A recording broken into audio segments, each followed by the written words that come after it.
Hi, Sheldon. Hey Rick, how you going, buddy? I'm good, mate. I'm good. Sorry, I was just a little technical issue there, but No, yeah, no, seems no, to. you're just right on time actually. Hey, all good, man. Hey, good to see you again. I saw you last at the Don Russell performance in Forest Lakes in Perth. I think Oh yeah, love that venue. It was good fun. it was good, wasn't it? Yeah, you even did a some karaoke with a lady actually while you're signing, you know? Yeah, right. Yeah, it's good Yeah, fun. No, it's good theatre. yeah. Enjoyed it. Hey, are you so you're living in Nashville at the moment, or are you in Australia? Excuse me. Yes, I do. I live in Nashville, Tennessee. I've been there about 15 years, Oh, wow, and I fantastic. spend a good deal of time in Australia every year, at least 3 or 4 months. Excellent.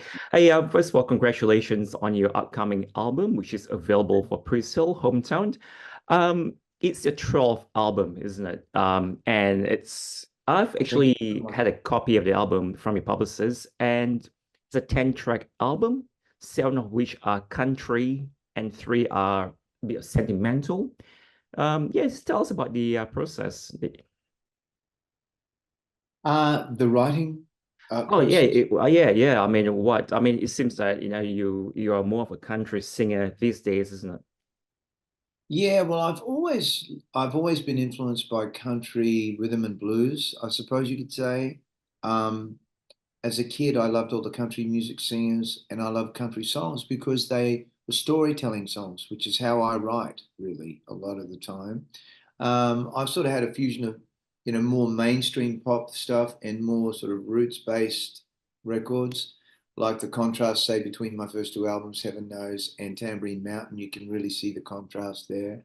Um, but yes, there is definitely country and rhythm and blues influences in the new record, and I really love that.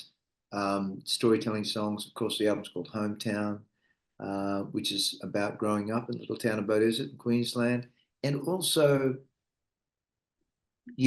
how what life is like for me today, and my philosophies, my spiritual life, all of that sort of thing is sort of all included um, in these songs. So I feel like it's a full circle record in a way, sort of come back to my roots.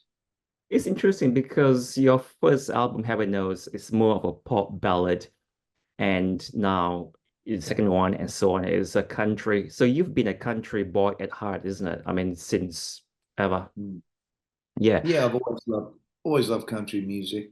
My records don't sound like modern country. I'm not a big fan of a lot of the modern country music, I'll just be honest with you.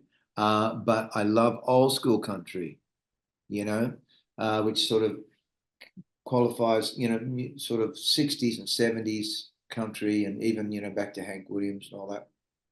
Um, so uh, it's the style of writing, it's the style of storytelling, and etc. But yes, definitely that those influences are more in the music now. Yeah. One of my favorite tracks is the track title Hometown. There is this ode to nostalgia. I mean, even me listening to the first few seconds, I know this will be a heart-wrenching song. Um, Okay. yeah. So you mentioned about, the weight on your shoulders on a very cold night. You spoke about a bittersweet moment. Um, Yeah. so it's a lot to bear for a 9-year-old kid, you know? So if you don't mind sharing, what happened to you back in 1970 is it Douglas Street, was it? Duckett Street, yeah. Man, you've really done your research. I appreciate that. That's Oh, good, man. legend, It's man. good to really, to know what you're talking about. So thank you. I really appreciate that. Those comments in the song mean that, like as a 9-year-old kid, I was quite an anxious, hyper-vigilant child, you might say. I was very alert to the elements of the world. And I think that's certainly what I meant when I said, like, oh, I'm out climbing mulberry trees and it's a beautiful sunny Sunday afternoon, and all is well. But I've sort of internally got the weight of the world on my shoulders. I'm a worrying kid, I was a bit of a worrier, which comes with anxiety and all that sort of stuff. I wasn't, overly anxious, but I was aware that I was concerned, you know, I was watching everything that was happening. So, and as a 9-year-old, when you've got those sort of concerns, it does feel like that was the best way for me to describe it. Yeah, I'm a kid climbing a mulberry tree, but I've sort of got the weight of the world on my shoulders. I'm worried, you know. As night comes, I get a little, you know, get a bit antsy and a bit concerned about lots of things. So that was what that was, and bittersweet. I think, you know, because my family broke up, like my parents broke up when I was really young, 3 or 4 years old. So, you know, there was disturbances in the home, even though there was a lot of love in my family, and still remains that way. I felt very loved. I was never, you know, mistreated or anything like that. But when all of that's going on, marriages ending, divorces, all that stuff's going on in the home, it's unsettling for little children, you know. And I remember that even though it was a beautiful setting, it was bittersweet because there were hardships and difficulties um, that we had to deal with as a family, and that's just how it is. But look, it's not unique to me. Everyone's like that. Every life has challenges, you know. So I'm certainly not, you know, singling myself out as unique. Uh, Home life, family life is a challenge for everyone, you know. And I just was sort of saying, I'm painting a good picture, but at the same time, there were challenges. Was it difficult to write something as deep as that when you evoke those memories as a songwriter? No, it's not hard for me. I I want to dig deep. I want to feel like I'm touching on some emotional points, some emotional triggers, if you like, because I think that when you when you index songs with emotional themes and pictures and images and stories, it makes a song powerful, not just from my story perspective, but I think what that, like you said, as soon as you hear the song, you know, oh, this is going to be it's going to go deep, this song. Mm. And when other people hear it, they find their own hometown story in the song. And that's how music works, I think. When I hear a great song, you know, I often think, you know, the great songwriters of Australia. I think Paul Kelly and people like that. And I think I listen to his songs, and some of them are quite personal. I think I can put myself in that scene, or I can relate in a similar scene. I can relate to that emotionally, and it stirs something up in me, makes me feel alive, and it moves me in a certain way. And that's what I want my songs to do. I want to move people, hopefully, you know, not in a bad way, not to upset anyone, but to inspire them and to make them aware of their own experiences, good and bad. Yeah, so your songs are transpired from personal experience, and one of them is called "You Can't Keep a Strong Man, a Good Man Down." Is Yeah, that you? it is me. Yes, most definitely, and it's also for others. I I do write sort of from a personal perspective that when the challenges of the world come, and they do, I've had a lot of challenges in my life, and so have other people. That's the nature of being a human being on planet Earth.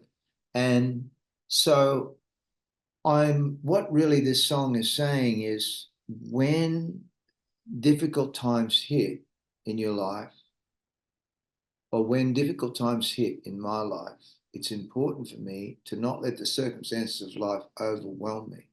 And they do sometimes. Mm. I get overwhelmed. But I can reach in for a higher power that carries me over that, because I think everyone has that inner strength, that inner wisdom. We all have it. And when we can really go in and engage with that, it makes us strong, and it carries us through difficult times. And when I talk about, oh, sneaky old Satan's got to, you know, wants to trick you and harm you and put a fox in your barn and all that, what I'm saying is, I think that's the nature of the world. There's negative and positive, isn't there? You know, challenges come and you think, why is that happening? Mm. Well, you know, I don't know. It's happening. Um, and sometimes people do put a fox in your barn, you Yeah. know, and you don't expect it, and you got to deal with it. And it's important to be able to move through life. This is me I'm talking to. It's important for me to be able to move through life and embrace the challenges that come and remain strong throughout. If I choose to remain strong through experiences, what does that mean? Reach in for my foundation, for who I really am. You know, it's like soul searching, you might say. Some people have philosophical or spiritual or religious beliefs that carry them over, their foundations. You know, I certainly have that carries me through those times. But I realize, where is it? Do I go out there for help and try and drag it in? Do I expect help from others? No. You know, it's lovely when you get it, but what happens if you don't get it? You've got to be able to reach in and find that inner strength within yourself. And I find that inside myself. I have a foundation that feels strong, that feels confident, that's got a can-do mentality. And that's what then I want to reach in for that and broadcast that out, rather than trying to go out there and find help and drag it in like I'm empty in here. No, it's the other way around. I'm full in here. I'm strong in here. I'm solid in here. I have everything I need in here to carry me over if I engage with it. You see what I'm saying? Yeah. It's like go in and draw on my soul power, if you like. And that carries me through this difficult circumstance of life, because difficult things happen. And you think, oh, God, that's terrible, you know. But sometimes it's the right thing eventually, or, you know, a good thing. From all situations, good things come. Isn't that a lovely affirmation to carry around with you? Even from this set of circumstances, good things will come. I'm supported. I'm safe. I'm solid. I'm grounded. I'm okay. I've got plenty in the tank. Isn't that a good way to think? Because when I think and breathe like that, I know, oh man, I'm good. I'm solid. Are we live or anything? Because someone's not at my door. Can I? No, no, it's not live.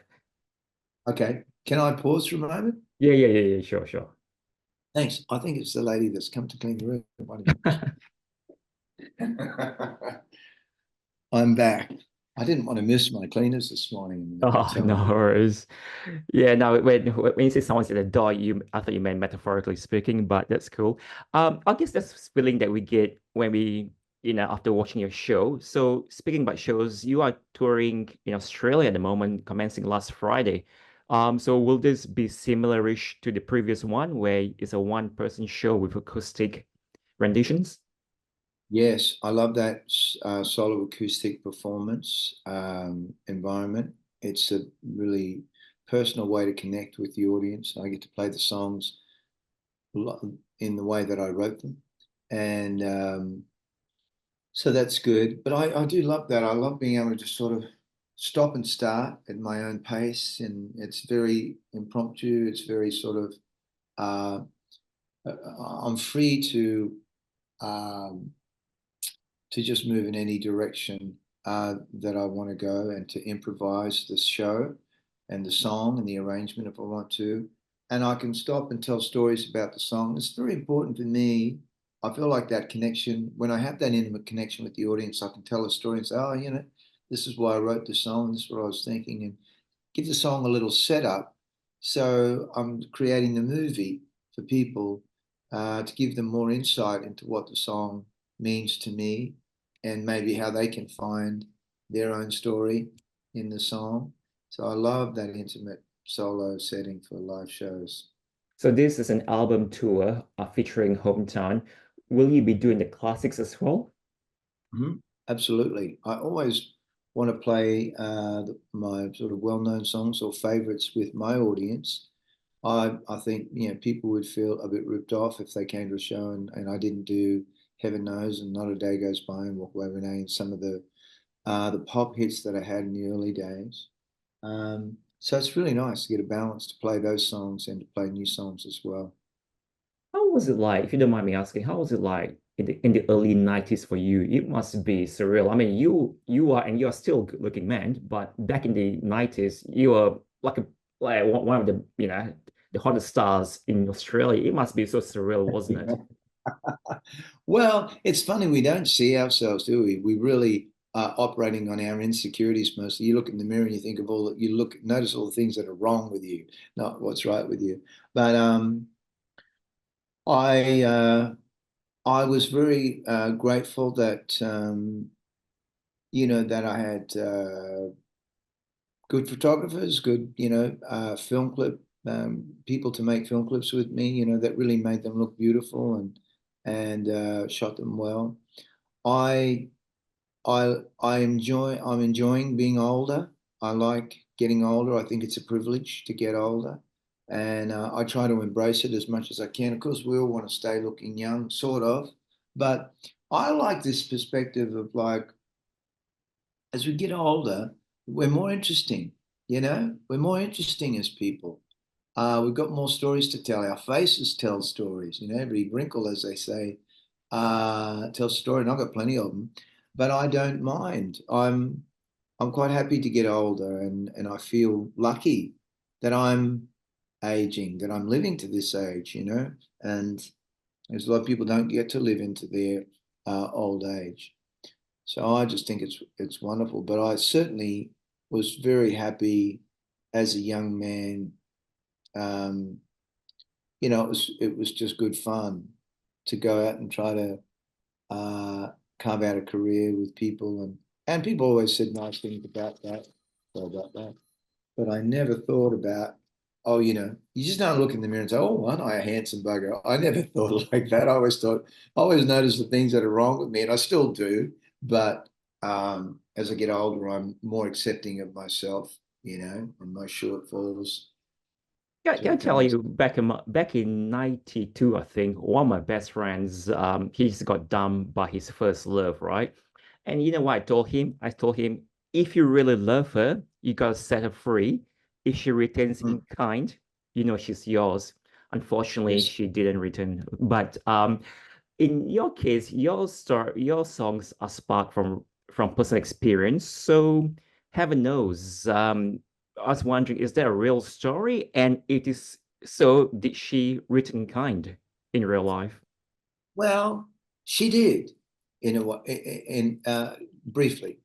That's what happened. It was a huge heartbreak for me. In any relationships, like a death. If you're really in love with somebody and you can see yourself spending your life with them, and they decide, you know what, I don't want to be with you anymore. I need to move on and do something else. It's a heartbreak, and it can really tip you sideways. I was pretty tipped sideways by it. And that's what inspired the song. But I also knew that. I knew in the back of my mind, you can't beg and plead for a person to come back. If they come back off their own steam, then that's because they wanted to, not because you've convinced them or try to make them feel guilty. I like this idea that we can love, that I can love people today. And if they stay around, wonderful. If they don't stay around, wonderful. It's okay because all the love I will ever need in my life is inside me. I'm experiencing it as love. We just attach it to other people and give them ownership of it. Does that make sense? But really, the experience of love and loving that person is all happening inside of me. And so I understand that now.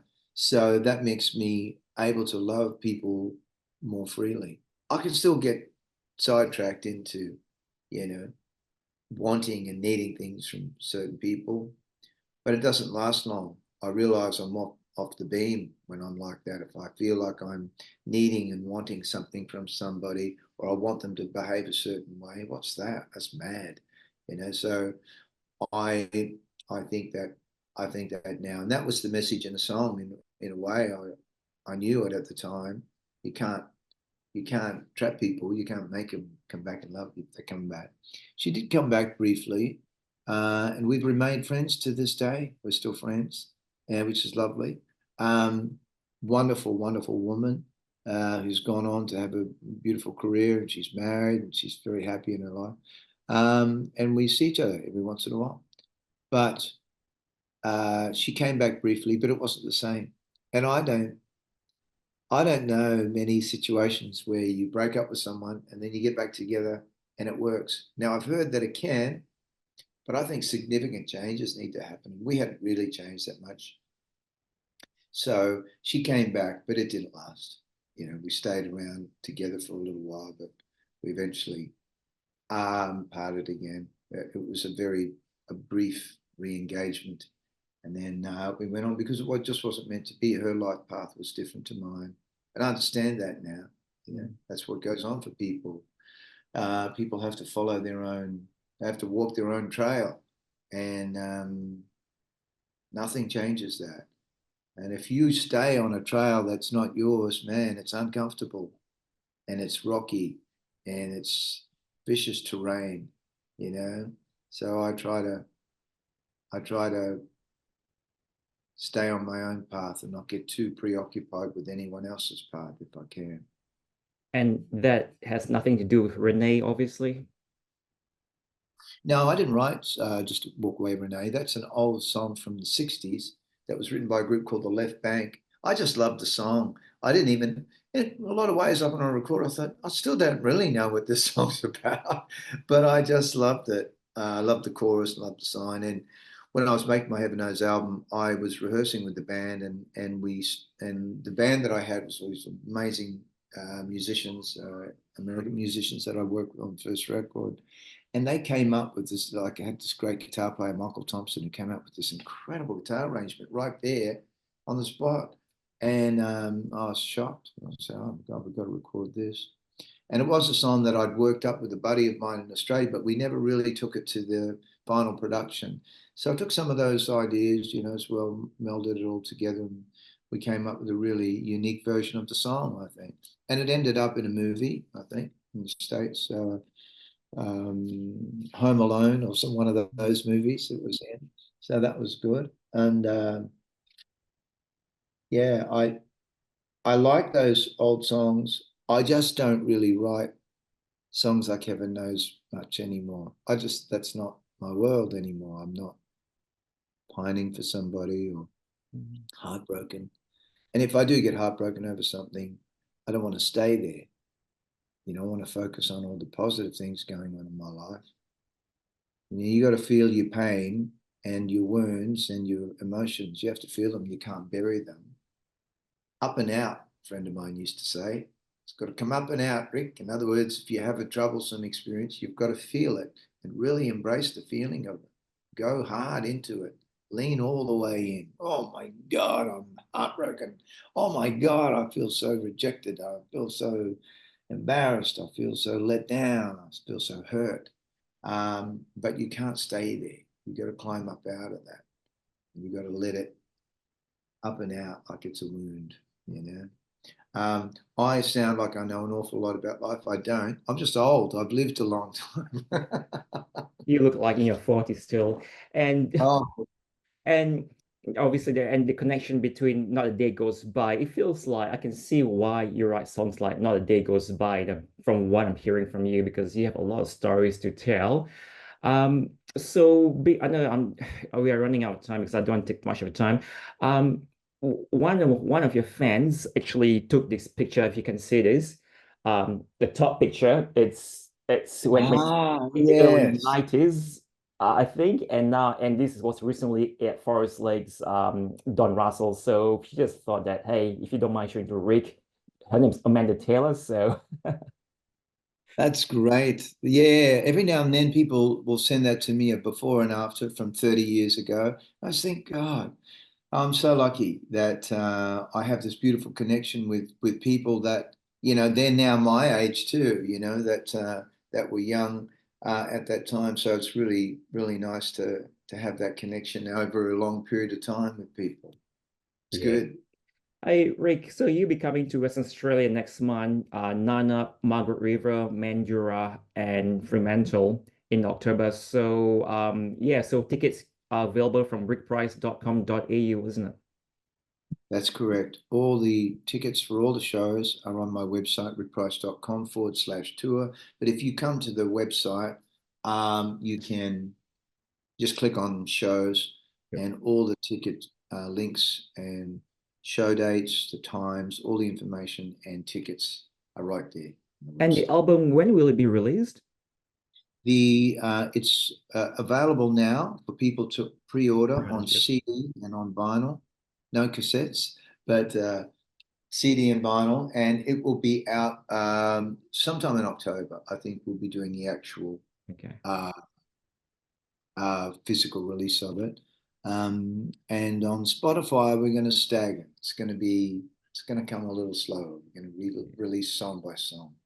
And fine, sorry, one more thing. You actually teach music writing and vocal projection. Am I correct? I run master classes about three or four times a year, Yeah. and I really, really enjoy it. And I'm teaching about singing and songwriting and performance.